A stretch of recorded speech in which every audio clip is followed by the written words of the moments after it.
Hello everyone, this is professor MH. और आज के इस वीडियो में हम लोग देखेंगे the most important deduction under section 24 under the head income from house property, that is interest on borrowed capital. तो सबसे पहले मैं आपको एक क्विक रिवीजन कर देता हूँ कि ये पार्ट कहाँ पे पाया जाता है इनकम फ्रॉम हाउस प्रॉपर्टी में। उसके बाद इसको हम लोग डीप में देखेंगे। तो सबसे पहले जो आपका फॉर्मेट था, how to calculate income from house property, तो सबसे पहले हम लोग क्या लेते थे कि what is the expected rent from the government and what is the actual rent as per the SSC. Government के हिसाब से रेंट कितना है और एसएससी के हिसाब से रेंट कितना है, दोनों में कंपैरिजन किया जाता था। और जो भी हायर होता था 99% हम लोग वो स्टार्टिंग पॉइंट लेते थे, that is annual value, gross annual value. तो ग्रॉस एनुअल वैल्यू लेने के बाद हमें अनऑफिशियल तरीके से तीन एक्सपेंस माइनस करने को मिलते थे। तीन expenses, municipal taxes 30% of NAV, और last one interest on borrowed capital. तो ये फॉर्मेट में मैं आपको बता देता हूँ, this is fair rent municipal higher, higher standard lower, that is your reasonable letable value, this is as per the government. ये जो है ये गवर्नमेंट के हिसाब से है। उसके बाद हम लोग एक्चुअल रेंट देते थे जो कि एसएससी को एक्चुअली मिला था, rent received minus unrealise rent, that is actual rent. ये रेंट हम लोग लेते थे। फिर दोनों में कंपैरिजन किया जाता था। 99% हम लोग क्या करते थे, जो हायर होता था वो लेते थे। तो हायर हम लोग ने लिया, ग्रॉस एनुअल वैल्यू आया, this is your starting point. तो gross annual value is your starting point. तो हम लोग को यहाँ से देखना है कि ग्रॉस एनुअल वैल्यू में से कितने एक्सपेंस हम लोग ने माइनस करने हैं। तो तीन एक्सपेंसेस मोस्टली इंपॉर्टेंटली माइनस किए जाते हैं। पहला प्रॉपर्टी टैक्स, एक्चुअली पेड और बोन बाय द ओनर। भाड़ोत्री पे करेगा तो नहीं लेने का, सिर्फ एक्चुअल ओनर पे करेगा तभी लेने का। तो that is your property tax, जिसको म्यूनसिपल टैक्सेस भी बोलते हैं। ये माइनस करेंगे तो हमें मिलेगा नेट एनुअल वैल्यू। तो ग्रॉस एनुअल वैल्यू में से हम लोग माइनस किया प्रॉपर्टी टैक्स, तो हमें मिला नेट एनुअल वैल्यू। अब इसके बाद दो और एक्सपेंस माइनस करने, दैट इज अंडर सेक्शन 24। तो deduction under section 24, first one is 30% of NAV. तो जो एनएवी आएगा उस एनएवी का डायरेक्टली फ्लैट आपको 30% लेना है। और the last important item, that is interest on borrowed capital, ये माइनस करेंगे तो आपको हाउस प्रॉपर्टी इनकम आएगा। तो आज के इस वीडियो में हमें यही देखना है कि ये अमाउंट को कैसे कैलकुलेट किया जाता है और टाइप्स ऑफ प्रॉपर्टी का इसके ऊपर क्या इफेक्ट आता है कि इंटरेस्ट हमें कितना लेना है। तो interest on borrowed capital is very important, it is important from the objective point of view also, and it is important from the theory, that is short note also, and the practical part also is very important. तो आज के इस video में हम लोग देखते हैं interest on borrowed capital कैसे निकाला जाता है और उसका इफेक्ट क्या क्या है। तो डायरेक्टली चलते हैं। Next is interest on borrowed capital. तो यहाँ पे देखो आपको दिख रहा होगा एलओपी, वीएलओपी, डीएलओपी, एसओपी। ये क्या है? एलओपी मतलब लेट आउट प्रॉपर्टी जो पूरे साल भाड़े पे रहती है। वीएलओपी वेकेंट लेट आउट प्रॉपर्टी, थोड़ा खाली है थोड़ा भाड़े पे है। डीम्ड लेट आउट प्रॉपर्टी मैंने आपको एक्सप्लेन किया था कि अगर आपके पास दो या दो से ज़्यादा अगर आपके पास कुछ फ्लैट है, रूम है, शॉप है, तो दो से ज़्यादा जो भी रहेगी थर्ड प्रॉपर्टी, वो आपको डीम्ड लेट आउट प्रॉपर्टी में काउंट करना पड़ेगा। एसओपी जिसमें आप एक्चुअली रहते हो उस प्रॉपर्टी को एसओपी कहा जाता है। अब क्या करना है कि इसमें इंटरेस्ट ऑन बोरोड कैपिटल कैसे कैलकुलेट किया जाता है। तो आप लोग बुक्स पढ़ेंगे बहुत जगह से, मतलब आप सोर्स लेंगे तो आपको थोड़ा बहुत कन्फ्यूजन आ सकता है। तो इस वीडियो में मैंने बराबर आपको एक्सप्लेन किया है कि कैसे इंटरेस्ट ऑन बोरोड कैपिटल लेना है। तो सबसे पहले हम लोग इसको क्या करेंगे, दो पार्ट में डिवाइड करेंगे, the first part, the second part. तो आप प्रॉपर्टी के लिए बोरोड कैपिटल लेते हो, मतलब लोन लेते हो। Borrowed capital is nothing but loan. ये बोरोड कैपिटल का मतलब क्या होता है? लोन है। तो आप लोन प्रॉपर्टी के लिए क्यों लेते हो? टेल मी, आप प्रॉपर्टी के लिए लोन क्यों लेते हो? Yes, comment. क्यों लेते हैं प्रॉपर्टी के लोन? तो या तो प्रॉपर्टी को खरीदना होगा, या प्रॉपर्टी को कंस्ट्रक्ट करना होगा, या प्रॉपर्टी का कुछ रिपेयर होगा, रिकंस्ट्रक्शन होगा, रिन्यूअल होगा, कुछ ना कुछ होगा, उसी के लिए लोगे, राइट? हाँ, लेकिन interest on borrowed capital, interest on loan taken against the property for some other purpose is not allowed under this section. मतलब आपने लोन लिया बैंक से 1 लाख रुपए का प्रॉपर्टी को रिपेयर करने के लिए, 1 लाख का लोन लिया प्रॉपर्टी को रिपेयर करने के लिए, तो उसके ऊपर जो भी इंटरेस्ट आएगा वो आप इस सेक्शन में माइनस कर सकते हो।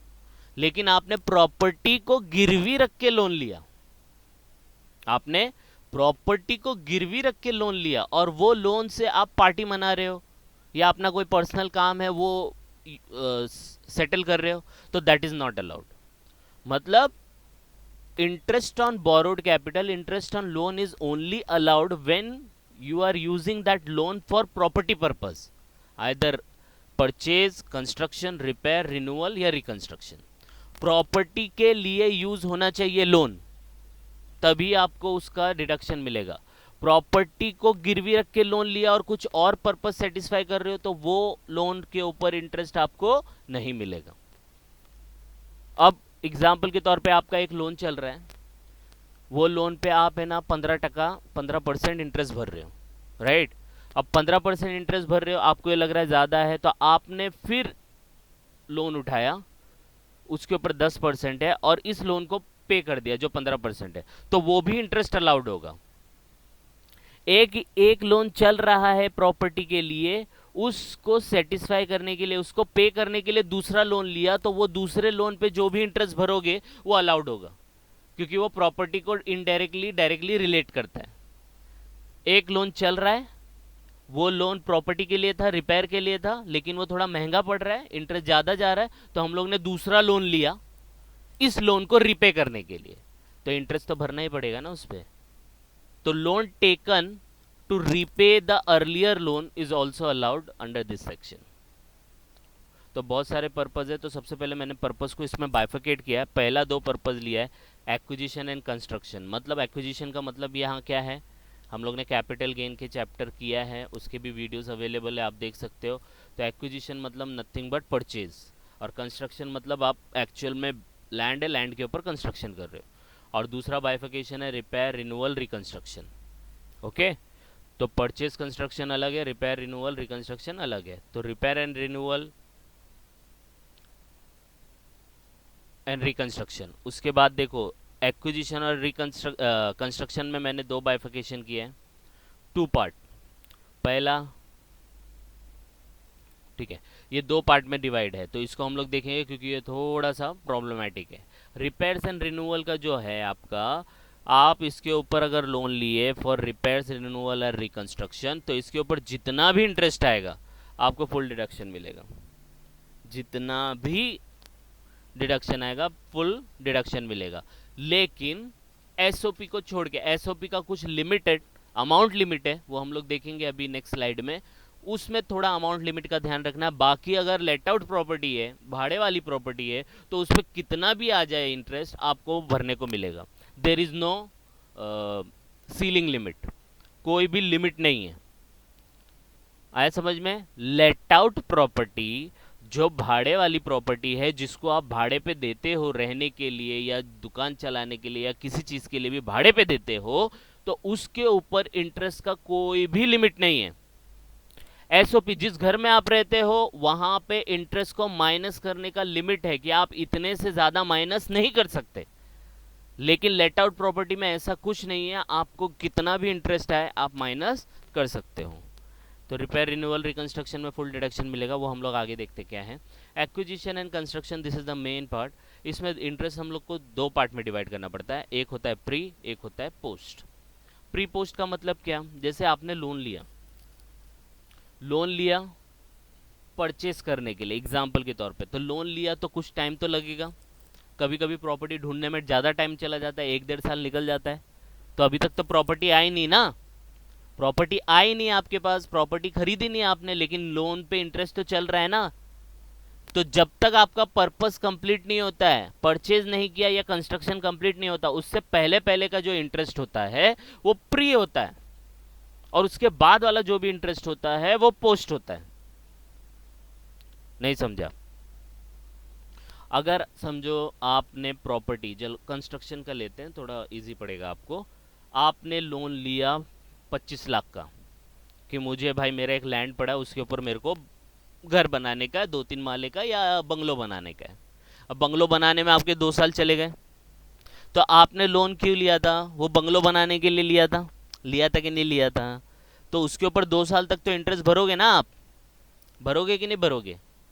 लेकिन वो पर्पस के लिए, जिस पर्पस के लिए लोन लिया था कंस्ट्रक्शन के लिए, कंप्लीट हुआ क्या? नहीं हुआ। तो जब पर्पस कंप्लीट नहीं होता है, उससे पहले का जो भी इंटरेस्ट रहेगा वो प्री में काउंट होगा, और उसके बाद वाला जो भी इंटरेस्ट होगा वो पोस्ट में होगा। तो that is a pre post. ये इसका जनरल मीनिंग है। लेकिन कैलकुलेशन के लिए, टैक्सेबिलिटी के लिए इसको क्या करना है प्री पोस्ट को, वो मैं आपको यहाँ पे बताता हूँ। तो प्री में क्या लेने का, पहले पोस्ट का तो फुल डिडक्शन है, एक बार पर्पस कंप्लीट हो गया उसके बाद इंटरेस्ट आता रहे, हम लोग पे करते रहे, फुल डिडक्शन मिलेगा। लेकिन प्री में क्या होता है, प्री में हम लोग को कैलकुलेट करना पड़ता है interest from date of borrowing till the previous year prior to the year in which the purpose is completed, acquisition और कंस्ट्रक्शन। अब मैं आपको एकदम सिंपल लैंग्वेज में बोलता हूँ। आपने 2000, ऐसे ही एक वर्ड से 2017 में लोन लिया। हाँ, 2017 में किसके लिए? चलो कंस्ट्रक्शन के लिए लिया, और ये 2020 में कंस्ट्रक्शन कंप्लीट हुआ, 3 साल लगे उसको। तो किस साल में पर्पस कंप्लीट हुआ? 2020। तो इंटरेस्ट तो यहाँ से चालू हो जाएगा ना 2017 से। तो 2017 से 2020 तक नहीं, 2019 तक। तो जिस साल में पर्पस कंप्लीट हुआ वो साल नहीं लेने का, उससे पहले वाला साल। तो 2020 में कंप्लीट हुआ तो 2019, 2019 में कंप्लीट हुआ तो 2018। तो डेट ऑफ बोरोइंग, जिस डेट को आपने लोन लिया वो डेट से वो साल, जिस साल में पर्पस कंप्लीट हुआ उसके पिछले वाला साल, पहले वाला साल। ये दिया है ना, calculate the interest from date of borrowing till the previous year prior, prior मतलब before, to the year in which the purpose is completed. जिस साल में पर्पस कंप्लीट हुआ वो साल नहीं लेने का, उसके जस्ट पीछे वाला साल। और वो फिर क्या करने का, वो पीछे वाला साल ले लिया तो 2017 से लेके 2019 क्या करने का, टोटल इंटरेस्ट कैलकुलेट करने का, 17, 18, 19, 3 साल का हो गया। और उसको कितने से डिवाइड करने का? 5 से। कितने से डिवाइड करने का? 5 से। ये फिक्स है, ये चेंज नहीं होगा। 5 से डिवाइड करने का, तो जो भी अमाउंट आएगा, जैसे एग्जांपल के तौर पे 100 आया, 100 को आप 5 से डिवाइड करेंगे तो कितना आएगा? 20 आएगा। आएगा कि नहीं आएगा? तो 20 रुपया आपको माइनस करने को मिलेगा प्री इंटरेस्ट। कब से मिलेगा? After dividing the amount is available for deduction from the year in which the purpose is completed plus next 4 year plus next 4 years. मतलब पूरा इंटरेस्ट माइनस करने को नहीं मिलेगा, भरना इंटरेस्ट पूरा है। इंटरेस्ट क्या है? पूरा भरना है जिससे भी लोन लिया था। लेकिन जब आप इसका रिटर्न फाइल करोगे ना तो आपको माइनस करने पूरा नहीं मिलेगा, 100 रुपया नहीं मिलेगा। उस 100 को 5 से डिवाइड किया 20, तो 20-20 करके आपको 5 साल तक मिलेगा वो। लेकिन कौन से 5 साल? तो हम लोग ने इंटरेस्ट कहां तक लिया? जिस साल में पर्पस कंप्लीट हुआ वो साल तक नहीं लिया, उसके पहले वाले साल तक लिया। तो इंटरेस्ट का डिडक्शन वो साल से स्टार्ट होगा जिस साल में पर्पस कंप्लीट हुआ। मतलब कौन से साल से स्टार्ट होगा? 2020, उसके आगे और 4 साल, तो 21, 22, 23, 24। तो 2024 तक आपको ये डिडक्शन मिलेगा 20-20 रुपए का। आया समझ में? तो ये प्री इंटरेस्ट है। इसका क्वेश्चन भी करेंगे तो आपको और थोड़ा ग्रिप आएगा। लेकिन याद रखना, एक्विजिशन और कंस्ट्रक्शन के लिए ही है। डेट ऑफ बोरोइंग से उस साल तक लेने का जिस साल में पर्पस कंप्लीट हुआ उसके पहले वाले साल तक, टोटल करने का, टोटल को 5 से डिवाइड करने का। फिर जो भी अमाउंट आएगा ना उसको जिस साल में पर्पस कंप्लीट हुआ वहां से स्टार्ट करने का नेक्स्ट 4 ईयर्स तक, मतलब टोटल इन टोटल 5 साल तक मिलेगा। तो ये याद रखो, प्रैक्टिकल करेंगे तो और अच्छे से समझेगा। तो this is the interest on borrowed capital. ये आपका प्री का लिमिट है, पोस्ट का तो कोई लिमिट ही नहीं है कि भाई आपका पर्पस कंप्लीट हुआ उसके बाद जितना भी इंटरेस्ट आता है सब बढ़ते रहो, प्री पोस्ट करने की ज़रूरत नहीं है। अब देखते हैं हम लोग इसका लिमिट। एसओपी में लिमिट है, अगर यही प्रॉपर्टी लेट आउट है तो करोड़ों रुपया भी आएगा इंटरेस्ट तो आपको माइनस करने मिलेगा, लेकिन एसओपी में कुछ पार्ट है। एसओपी में दो पार्ट है, पहला है ऑन बिफोर 31 मार्च 1999 और दूसरा है ऑन और आफ्टर 1/4/1999। ये डेट याद रखो, 31 मार्च से पहला या 31 मार्च तक, और 1 अप्रैल और 1 अप्रैल के बाद। तो 31 मार्च में क्या होगा, आप कोई भी पर्पज़ लो, 31 मार्च 1999 से पहले अगर आपने repair, renewal, reconstruction, acquisition, construction कोई भी पर्पज़ हो तो आपको मैक्सिमम कितना इंटरेस्ट मिलेगा, 30,000। और यही अगर एलओपी होता तो पूरा मिलता, जितना 30 क्या 30 लाख भी मिलता। इसका लिमिट कितना है, 30,000 है। अब ऑन एंड आफ्टर आएगा तो इसमें दो पार्ट कर दिया है, तो ये रिपेयर और रिन्यूअल का अलग कर दिया है और एक्विजिशन का अलग कर दिया है। तो इधर देखो, रिपेयर, रिन्यूअल, रिकंस्ट्रक्शन उसका भी 30,000 है और एक्विजिशन और कंस्ट्रक्शन उसका अलग है, तो इसका भी 30 और इसका 2 लाख। तो इन शॉर्ट अगर प्रॉपर्टी एसओपी है तो एसओपी में अमाउंट लिमिट है, एलओपी में अमाउंट लिमिट नहीं है। तो एसओपी में देखने का कि भाई आपने जो लोन लिया है वो बिफोर 31 मार्च 1999 लिया है या आफ्टर लिया है। बिफोर लिया है तो पर्पस चाहे कोई भी हो आपको 30,000 से ज़्यादा माइनस करने को नहीं मिलेगा, लेकिन आफ्टर है तो आफ्टर में रिपेयर के लिए 30,000 है और एक्विजिशन, परचेज और कंस्ट्रक्शन के लिए कितना है, 2 लाख है। अब बोलेंगे सर हमारा ये भी लोन चालू है और ये भी लोन चालू है, तो दोनों को मिला के 30 + 30 कितना होता है, 30 + 30 कितना होता है, कमेंट कितना होता है, 60 होता है, लेकिन मैक्सिमम कितना मिलेगा, 30,000 ही मिलेगा। तो दोनों को मिला के भी 30 ही मिलेगा आपको, आया समझ में। अब बोलेंगे सर मेरा ये भी लोन चालू है, यहाँ का भी लोन चालू है और यहाँ का भी लोन चालू है, तो दोनों को मिला के कितना आएगा, 30 30 60 और 2 लाख, 2 लाख 60 होएगा, कितना होता है 30 30 30 2 लाख कितना होता है 2 लाख 60, लेकिन मैक्सिमम कितना मिलेगा, मैक्सिमम आपको overall interest is allowed up to 2 lakh, तो 2 लाख तक ही मिलेगा। आया समझ में। तो एसओपी में, और ये भी याद रखना 2 ही एसओपी अलाउड है, 3 एसओपी अलाउड नहीं है, सिर्फ 2 ही है। तो इंटरेस्ट अगर आपने लोन पे भरा और वो लोन आपने प्रॉपर्टी पर्पस के लिए लिया तो आपको डिसाइड करना है कि कितना इंटरेस्ट अलाउड है। तो लेट आउट प्रॉपर्टी है तो इंटरेस्ट में कोई लिमिट ही नहीं है, जितना भी माइनस करना है करो। एसओपी में लिमिट है 30 30 और 2 लाख का, ये याद रखना, ऑब्जेक्टिव में भी पूछता है। लेकिन वो एक्विजिशन और कंस्ट्रक्शन का जो है वो प्री पोस्ट दोनों में एप्लीकेबल है। मतलब आपने लोन लिया प्रॉपर्टी खरीदने के लिए, वो प्रॉपर्टी भाड़े पे है तो उसका कैलकुलेशन भी अलग सेम होगा, और वो प्रॉपर्टी को खुद के रहने के लिए भी ले रहे तो उसका भी कैलकुलेशन सेम होगा प्री और पोस्ट में।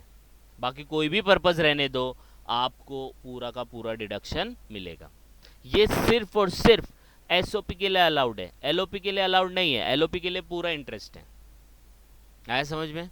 तो ये एक बार आप पूरा रेफर करो, कुछ डाउट आएगा तो कमेंट करो, उसके बाद मैं आपको रिवर्ट बैक करता हूँ, ठीक है। तो इसको 1-2 बार आप सुनो तो आपको और ग्रिप आएगा। तो आज के लिए बस इतना ही, that's all for today, we will continue next time. Thank you very much. Like and subscribe for more videos. Thank you.